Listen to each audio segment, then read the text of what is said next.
Greetings, Charles Bronson fans. I now finally have access to the original Death Wish movie from 1974.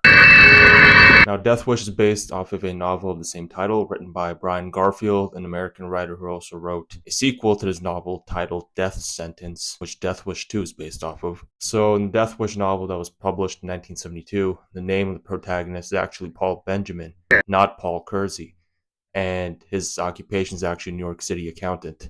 But this movie has been rewritten for Paul Kersey, who is a New York City architect now. And now that you know the background of the movie's origin, the movie opens up with Paul Kersey, played by none other than Charles Bronson. Paul works as an architect while his wife and daughter, Joanna and Carol, are out shopping for groceries. 70s was a pretty cool decade. Now all of this just seems so outdated. I can admit that most of Gen Z would find this movie quite boring due to the quality, but if you're watching on streaming service like Amazon Prime, you won't complain about the grainy, fuzzy look of the movie if you have it on DVD, for example. Here we see some more punks, and one of these guys will instantly recognize is Jeff Goldblum, star of Jurassic Park, Invasion of the Body Snatchers, and The Fly. Now, these creeps could possibly be part of the same group of creeps in Death Wish 3. Joanna Kersey requests for a grocery delivery while these punks check out to buy some beers. 217. Damn, what a time to be alive. So this punk sees a receipt address inside the Kersey grocery bag, and the three guys follow them around and get to the apartment and walk upstairs to the Kersey floor, pretending to be grocery clerks. Groceries, man. Carol goes to open the door and she looks through the peephole and sees that the three barge in.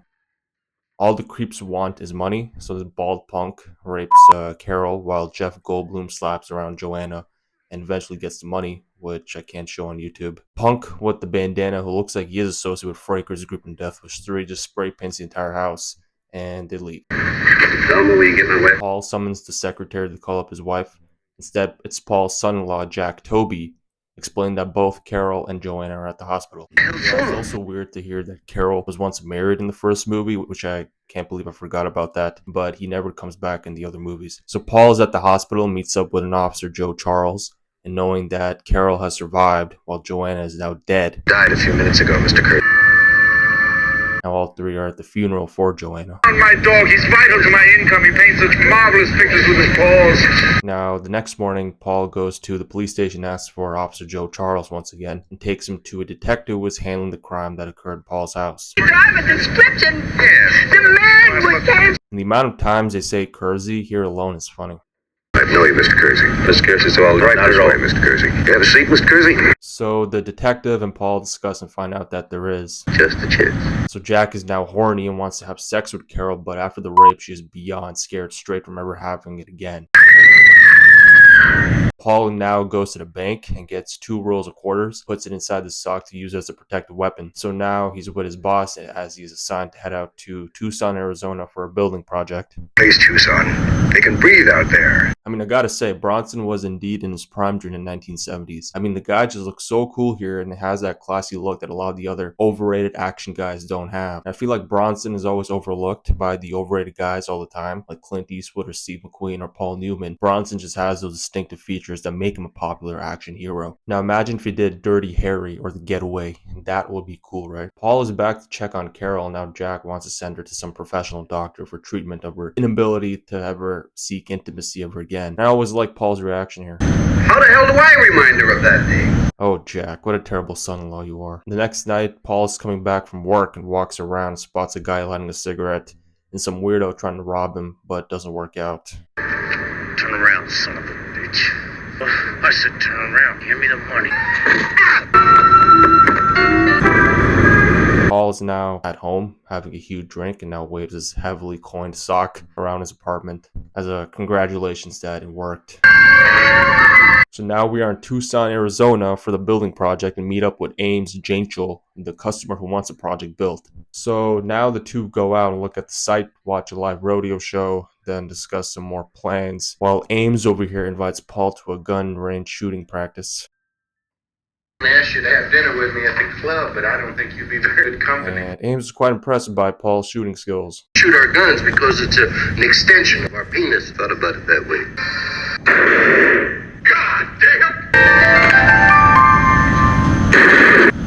Alright, the next day, Paul and Ames are back at the office, and Ames over here is ready to purchase Paul's designs of the project he wants. You tell them I'll buy it if they will. So Ames drops Paul to the airport and gives him a special present, Thank you. which will come in handy later on in the movie. We're getting tired of living in that toilet. You're welcome here. And now we are back in New York as Jack comes back to pick up Paul and tells him that Carol is beyond curing after the rape incident. Didn't handle it right, Jack. God, she's almost a goddamn vegetable. So Paul is back at home, starts looking at the pictures of him and Joanna from the Hawaii trip. And opens up the gift that Ames Janchel gave him, and is obviously a gun, and just starts to play with it. So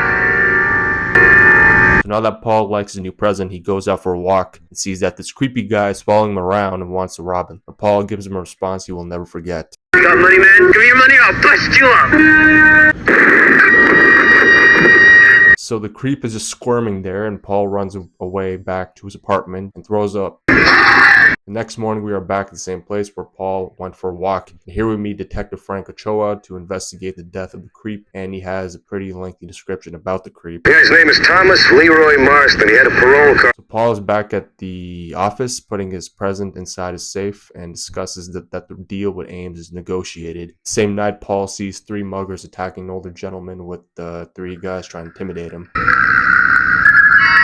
It's hard to see that Paul Kersey just killed Rob McCall, or Denzel Washington. So there goes Rob McCall in the Equalizer, even though he's a vigilante himself in those 3 movies. And here's the muggee, or the mugging victim, as you would say. Ochoa asks the mugging victim if he saw Paul if he killed the muggers, and this is his response. You saw him pretty good, didn't you? Careful as shit. Now Paul and Jack are at a mental rehabilitation center to admit Carol of her condition, and now Frank has now dug up certain information, what he has termed now the vigilante. When the media demands to know what we are doing to apprehend the vigilante. Now we see some more creeps who are going to be the victims of the vigilante on board the train. Now this billboard at the top here is a pretty accurate representation of the gas prices in Canada and America. Pain will never go away. And this guy tears up Paul's newspaper and gets shot, while Sam Elliott over here gets shot as well.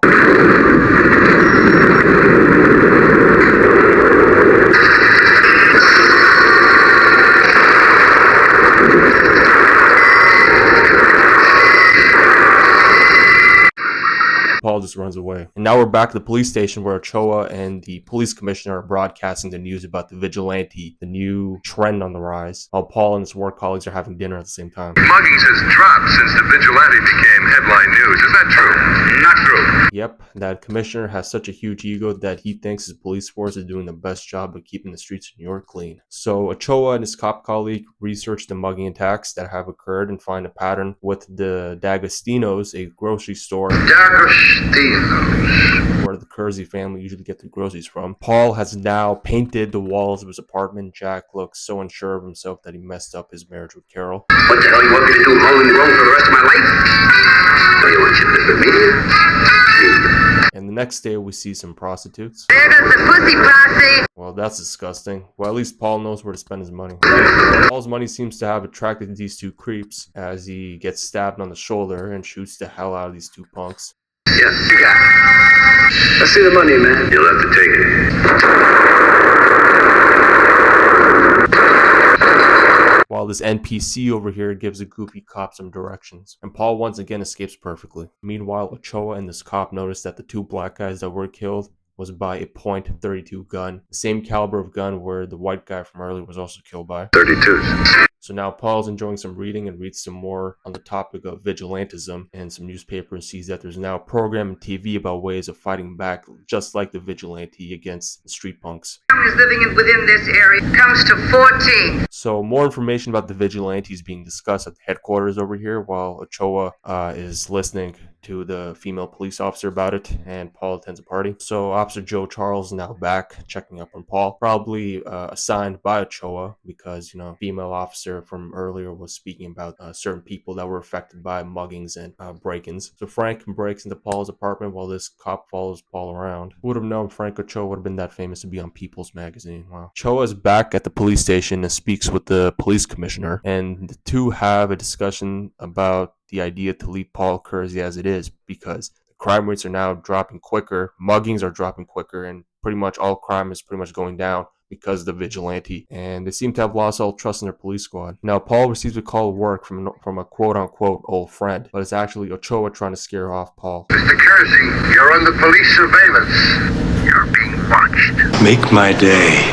Scare them off. Paul puts his gun away, and Ochoa has his cops trying to scare him even more by pretending that he fits the vigilante's description. So this cop looks for the nearest payphone to call Paul's home line to see if he is there and not out pursuing his vigilante hobby. So Paul's now back at the office to take out his gun from the safe, and as Ochoa follows him around, Paul walks out of the office by fooling the two cops. Weird.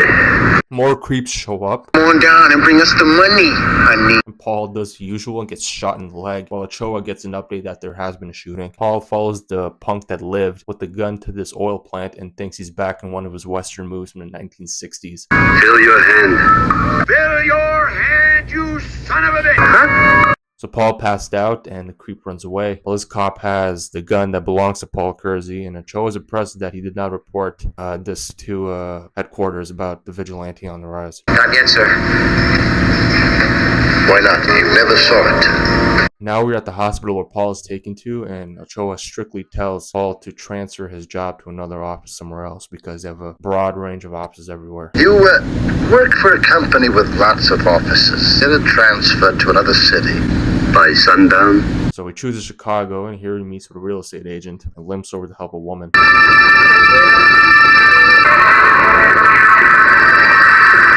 And that's it. And that's the first Death Wish. The credits are pretty short, they're like about 20 seconds, so you can tell it wasn't that complicated movie to understand.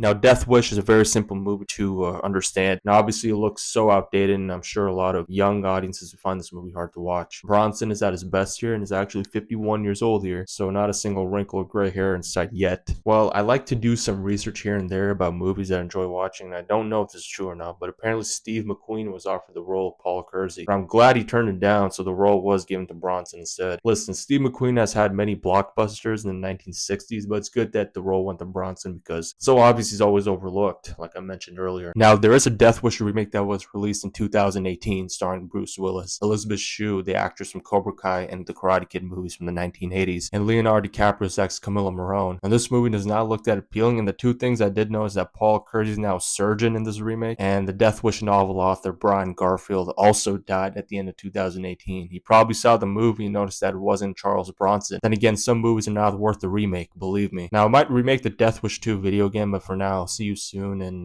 Death Wish 4 and Bullet with Steve McQueen. Even though I'm not a Steve McQueen fan, but I have access to that movie right now as well for a limited time. Stay tuned for those two. Sucks that Paul wasn't able to catch Jeff Goldblum and the other freaks. Take care, and I'll see you soon.